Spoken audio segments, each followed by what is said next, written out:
السلام عليكم الإخوان، مرحبا بكم في فيديو جديد. هذا الفيديو هذا إن شاء الله غادي نشوف فيه طريقة التعامل مع فرخ المقنين في المرحلة ديال تفريز الكلام. كما كتعرفوا الإخوان، حاليا بزاف ديال الناس خرجوا لهم القرعة ديالهم من البدالة ودخلوا للمرحلة ديال التفريز، بداو يجبدوا الكلام ديال التركيبة.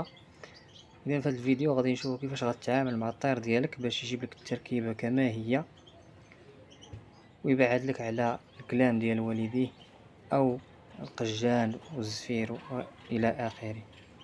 قبل ما نبداو الفيديو الاخوان، ما ننساش نفكركم اللي تفرج في الفيديو وعجبو خلي لنا جيم، بارطاجي مع صحابك باش تعم الفائده. ما يكونش بنادم محتكر يشد المعلومه ويسد عليها في دماغه وما يبارطاجيهاش مع الناس حشومه. ان شاء الله كل شيء غيستافد وغنمشيو كاملين بالولاعه لقدام ان شاء الله. اولا الاخوان، ما نخليش الفرخ يهضر في شي بلاصه من غير المسمار ديالو.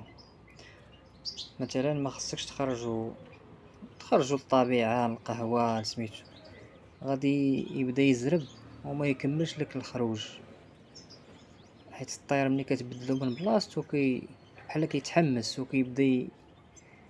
كيبدا يهضر بالزربه وكيبدا يهيج، غادي يرون الكلام ديالو. من الاحسن يبقى في المسمار ديالو او في السنيديقه ديالو.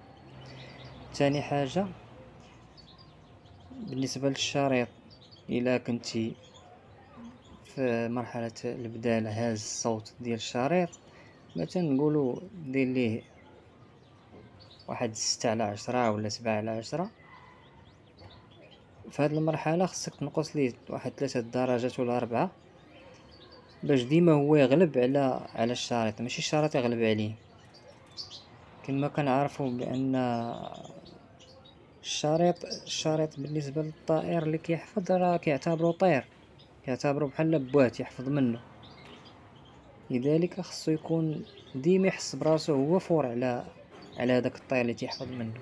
بالتالي الطير اش كيدير ملي كيكون الشريط طالع في الصوت على الصوت ديال الطير، كيبدا هو يعلي عاوتاني الصوت وكيبدا باش كيسيطر على البلاصه ديالو، حيت هذيك كتعتبر المملكه ديالو، البلاصه هاد المسمار ديالو، هذا ما خصش شي طير يسيطر عليه. هو كيحاول يفرض السيطره ديالو، وبالتالي فاش ما كيقدش على الكلام كيجبد الزفير والقجان، كيبدا يكمل بديك الطج ولا يبدا بها. المهم كيبغي يسيطر بهذيك الطريقه.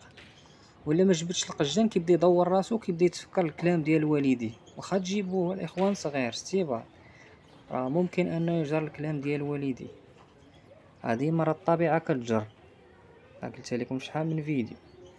ديما فاش الطير يدخل في هذه المرحله هذه نقص الشريط، يسمعو غير بشويه ويحس براسو هو المسيطر على ديك البلاصه اللي هو فيها. بالتالي كيبقى غادي دقه دقه مع الشريط وكيجبد الكلام ديالو على خاطرو، ما تيتبرزطش. وكما قلنا لكم الاخوان، الطير يبقى في بلاصتو، ما تخرج وما ديه حتى شي بلاصه في هذيك المرحله بالضبط. بغيتي تشمشو ماشي مشكل، جبدو حطو الشريجم دوش ليه شمشو المسمار ديالو، ما يفوتش هاد البلايص. المسمار الشميشه المسمار، كما كنعرفوا راه الدوش راه مهم، راه ضروري الطير خصو يدوش. لما دوش راه ما كيرتاحش ما تيطلعش مزيان. مقنين في الطبيعه راه تدوش تقريبا يوميا، وكاين اللي كدوش صباح وعشيه. وكان هذا هو الفيديو، المهم فيديو خفيف ظريف، معلومه بارطاجيناها معكم. نتمنى اللي يستافد من هذه المعلومه يطبقها ويبارطاجيها مع صحابه. هادشي اللي تنقول لكم من الاخوان راه مجربين، هادشي مجربو انا ومجربينه مواليع كبر منا وقدم منا، تعلمنا منهم، الله يجازيهم بخير. وكذلك حنا كنبارطاجيو مع خوتنا اللي صغار منا ولا اللي في لاج ديالنا ولا حتى اللي كبر منا وما عندوش هاد المعلومه، راه ممكن انه يستافد منها. ونتمنوا الاخوان تكونوا كملتوا الفيديو وبارطاجيو مع صحابكم. بس ما تنسوناش من لي جيم وتابونا، راه تقريبا شي 90% من الناس اللي متبعينا كيتفرجوا ما دايرينش ابوني.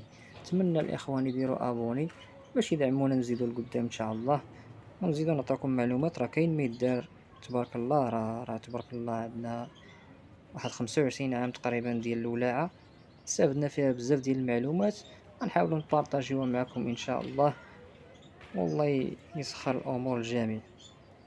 نخليكم الى فيديو اخر ان شاء الله.